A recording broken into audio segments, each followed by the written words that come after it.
Hi, my name is Denise Evans, and today I'll be talking about disenfranchisement in general and felony disenfranchisement in particular. Imagine this. You are going to the poll. Today is the election day to vote for the President of the United States. You take your voter registration card, you take your identification card, and you go to the polling station.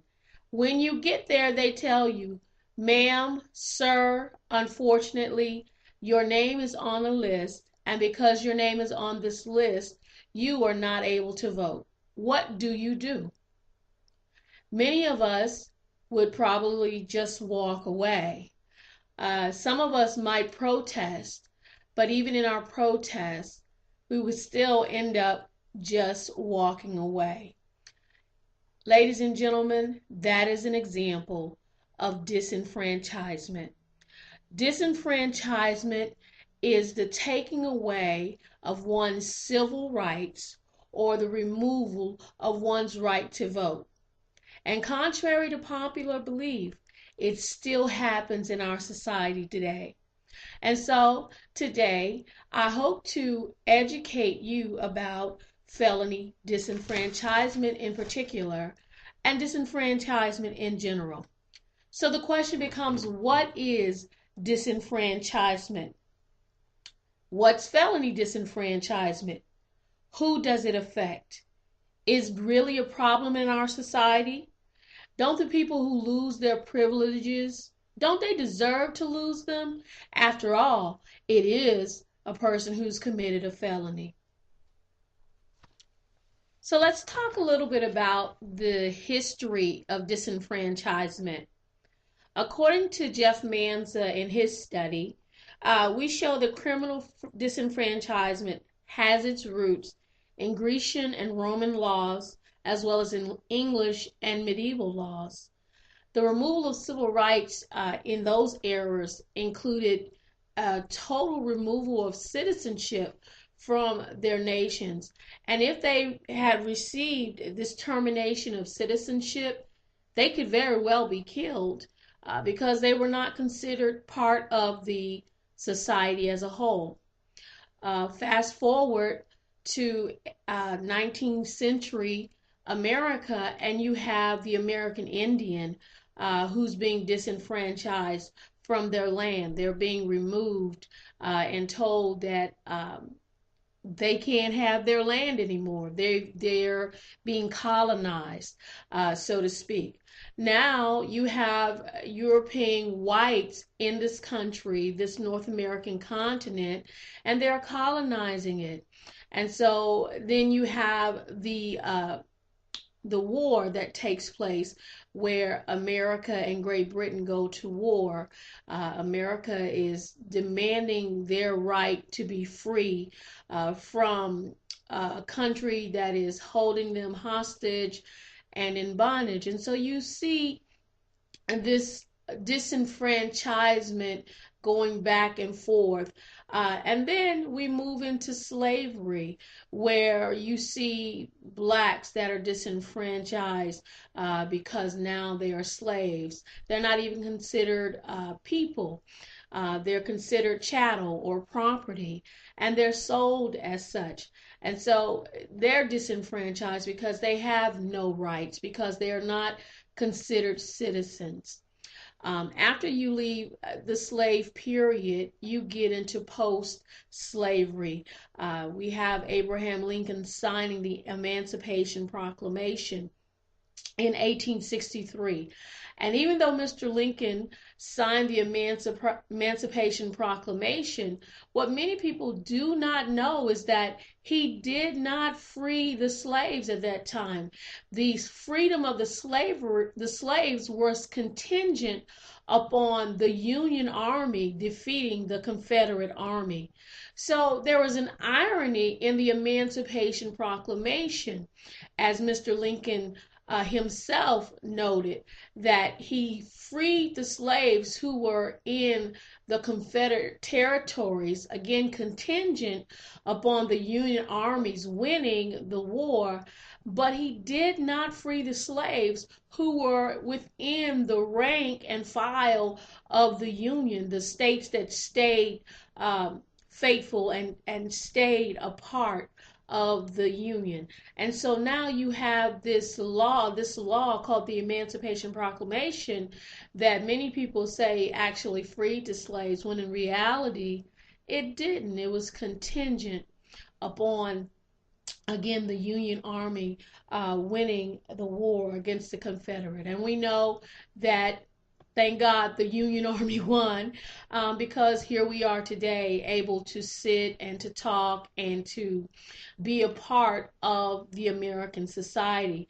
But it didn't come without blood, sweat, and tears, because even though the Emancipation Proclamation was passed, the 14th Amendment was passed, the 15th Amendment was passed, we see that Southern whites in particular were so anti-black that they implemented these laws called Black Code laws, and there was no meat in the 14th and 15th Amendment, and so blacks who were not supposed to be discriminated against because of the color of their skin or because of former servitude, in fact, were discriminated against. And some forms of disenfranchisement that they experienced at the hand of the Jim Crow South included polling taxes. These were taxes that were assessed on people who came to vote. And a lot of people don't realize that blacks were restricted in the amount of money they could even make because of some of the Black Code laws, so they couldn't afford to pay the polling taxes. But there were a few who could. And so, of course, where they could, other disenfranchisement laws by the states were implemented. You had things such as grandfather clauses. In those grandfather clauses, you find where, unless you were able to vote prior to the signing of the Emancipation Proclamation, prior to the end of the Civil War in 1865, if you were able to vote prior to then in fact you could vote. But if you were not, then you could not vote. And so now, of course, who's left out of the loop? Blacks are left out of the loop because they cannot afford to pay the poll tax, let alone they were not given the right to vote.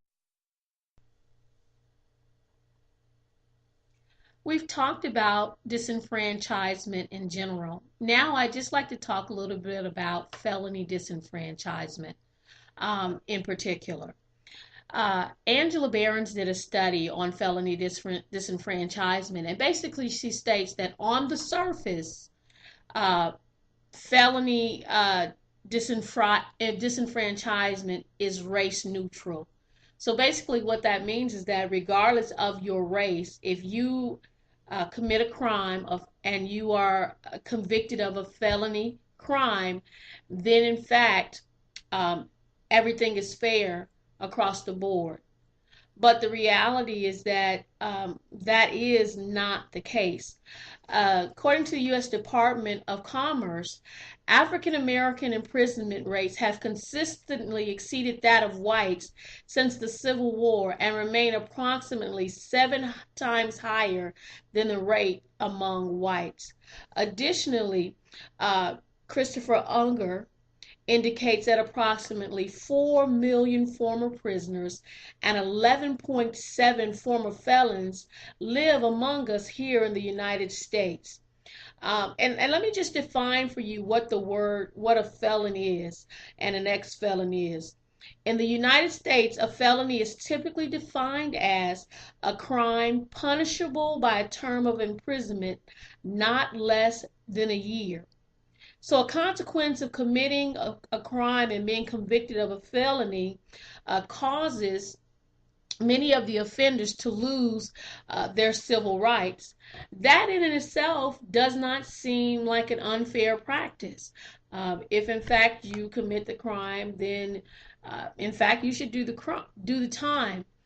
But statistics don't bear that out because disproportionately you have stiffer penalties for non-whites than in fact you do for whites. Another interesting statistic that I found is that some estimates say that 22.3% of the black population and 33.4% of the black adult. Now I would like to discuss with you some of the laws that were passed in detail that try to stop the disenfranchisement of the newly freed slave in America. You have the 14th Amendment, which was passed. The 14th Amendment granted slaves automatic citizenship into the United States. Um, I talked a little bit about the Black Code laws earlier in my presentation. And one of the things that came out of the Black Code laws is even though the 14th Amendment of the United States Constitution was passed and it gave blacks full citizenship rights, it did not give them civil rights. And so now you have a people who are free but don't have freedom. And so Congress again acted and they ratified the 15th Amendment. And the 15th Amendment ensured that a person's race, color, or prior history of servitude would not be an exclusion for them to vote. Well, we know that was not the case. And we know that many things happened in the South in particular that prohibited African Americans or blacks from voting, if you will. Some of the things that they experienced were lynching.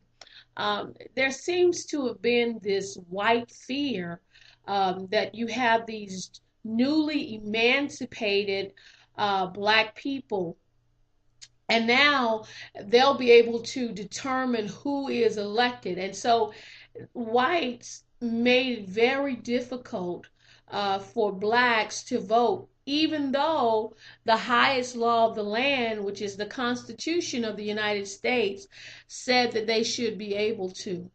Well, it took almost another 100 years with the Voting Rights Act of 1964, which came on the cusp of the Civil Rights Act of 1964, before blacks and other minorities and women were able to go to the polls without fear of reprisal, without having to endure trauma, just to cast their ballot. So now we understand what felony disenfranchisement is. We understand what disenfranchisement is. Now, what are some of the problems associated with felony disenfranchisement in particular? Well, it creates this subculture to a degree. And so you have this subculture that exists within our mainstream society. And the subculture comes about when I can't get a job because I have a felony. I can't vote. I can't work in the mainstream, but I have a family to support. So what's my option? And many of us know that if it's not on the up and up, there's going to be something on the down low. And unfortunately, felony disenfranchisement helps to create this violent subculture where individuals who, for whatever reason, may have gotten involved in criminal activity, and now there's no avenue for them to get out of it. They can't vote. They can't work certain jobs because they have a felony. They can't take care of themselves, let alone their families. So you have this cyclical thing that occurs where many times when felons get out, they can't get basic things like housing even. And so what do? They go back into the criminal environment. And so now you have this subculture of criminology that I believe is a subset of being disenfranchised in general and being a felon specifically.